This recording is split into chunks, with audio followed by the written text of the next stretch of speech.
నేను ఆలు కర్రీ ఎలా చేస్తానో తెలుసా అండి? అందరిలాగానే, కాకపోతే కొంచెం డిఫరెంట్ అండి. తాలింపు దినుసులు వేసుకుంటాం కదా, తాలింపు దినుసులు అంటే తెలుసు కదా, శనగపప్పు, ఆవాలు, జీలకర్ర, దాంతోపాటు కొంచెం నేను నువ్వులు వేస్తాను, కొంచెం పల్లీలు వేస్తానండి. ఇదంతా వేగాక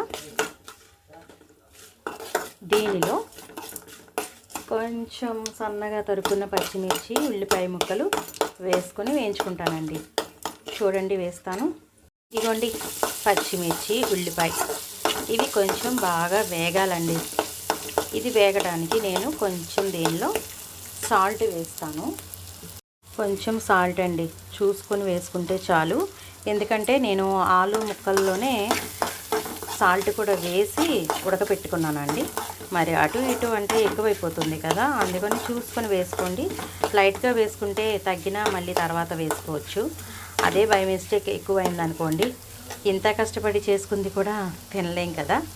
ఓకే, ఇవి కొంచెం వేగాలండి. ఇవి కొంచెం వేగాక చూస్తున్నారు కదా, ఇవి వేగిపోయినాయండి. ఇప్పుడు దీనిలో కొంచెం అల్లం వెల్లుల్లి పేస్ట్ వేసుకొని కొంచెం కలుపుకోవడమేనండి. కాసేపు అది కూడా పచ్చదనం పోయేదాకా మగ్గాలి. ఓకేనా అండి? ఇలా మగ్గిన తర్వాత దీనిలో మనం ఉడకబెట్టిన ఆలు ముక్కలు ఉంటాయి కదండి, అవి వేసుకొని మళ్ళీ అలానేనండి కాసేపు మగ్గనివ్వాలి. ఓకే, ఇంకొంచెం మనకి ఘాటు కావాలి అనుకుంటే కారం వేసుకోవచ్చు, లేదంటే ఇలానే తినేయచ్చు. నేను మళ్ళీ ముక్కలేసి మళ్ళీ చూపిస్తానండి. ఓకే, కరివేపాకు అండి. మనం ఎంత కరివేపాకు వేరేసి తినేవాళ్ళమైనా సరే కరివేపాకు వేసుకుంటేనే దాని టేస్ట్ వస్తుంది. మా పిల్లలైతే కరివేపాకు వేరేస్తూ ఉంటారండి. అందుకే నేను కరివేపాకు పొడి చేసి ఆ పొడి చల్లి వేస్తూ ఉంటాను. అలా చేస్తే ఏరి పారేయడానికి కుదరదు కదా, కంపల్సరీ కడుపులోకి వెళ్ళిపోతుంది. కరివేపాకు మంచిది కదండి తింటే. ఏమంటారు? అవునంటారా కాదంటారా? ఇప్పుడు ఈ ఉల్లిపాయ ముక్కలు, మిర్చి ముక్కలు వేగిపోయినాయండి. ఇప్పుడు దీనిలో మనం ఉడకపెట్టుకున్న ముక్కలు ఉన్నాయి కదా, ఈ ముక్కల్ని వేసుకోవడమేనండి. పెద్ద ముక్కలుగా వేసుకుంటే కూర పొడి పొడిగా ఉంటుంది. ముద్ద కూరగా కావాలి అనుకుంటే మెత్తగా స్మాష్ చేసి దానిలో వేయటమేనండి. ఓకే, ఇగోండి ఇలా చిన్న ముక్కలుగా చేసి మగ్గ పెట్టుకుంటే తొందరగా ఉడికిపోతాయి కదా, అందుకే నేను ఇలా చేస్తానండి. ఓకే, ముక్కలు వేసాం కదా, ముక్కలు వేసినాక కొంచెం కలుపుకోవడమేనండి. కలుపుకొని ఉప్పు చూసుకోండి, కావాలంటే వేసుకోవచ్చు తగ్గితే. ఓకేనా అండి?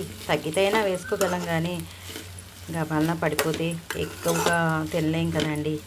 ఓకే, ఇది కొంచెం మగ్గాలండి.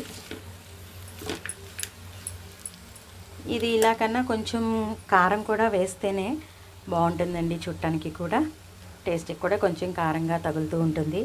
ఇప్పుడు వర్షం పడుతుంది కదా, వర్షం పడినప్పుడు కొంచెం కారమే తినాలనిపిస్తుంది ఎవరికైనా.